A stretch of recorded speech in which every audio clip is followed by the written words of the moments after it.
રાધે રાધે કૃપા ગૌસેવા ધામ આપ સૌનું સ્વાગત છે. આપ સૌને રાધે રાધે. ઘણા દિવસ પછી આપણી મુલાકાત થાય છે, પણ મિત્રો તમારી માટે સુંદર મજાનો પ્રસંગ લઈને આવ્યો છું. આ પ્રસંગને આપ જરૂર સાંભળજો. સાંભળવાથી ખૂબ જ ઘણું બધું જાણવા મળશે, સમજવા મળશે અને બહુ જ ઉપયોગી પ્રસંગ છે.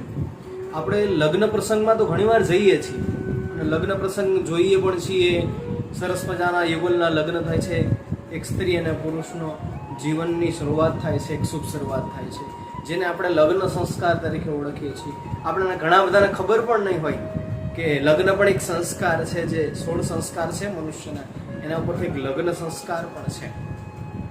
મિત્રો, તમે લગ્નમાં તો ગયા હશો, લગ્ન જોયા પણ હશે, પણ તમે એક વસ્તુ નહીં માર્ક કરી હોય, એક વસ્તુ નહીં જોઈ હોય કે લગ્નની અંદર જ્યારે સ્ત્રી અને પુરુષ બંને જ્યારે એકત્રિત થાય, ચોરીમાં બેઠા હોય, ત્યારે મહારાજ શ્રી બ્રાહ્મણ પંડિત જે પણ આવ્યા હોય બ્રાહ્મણ,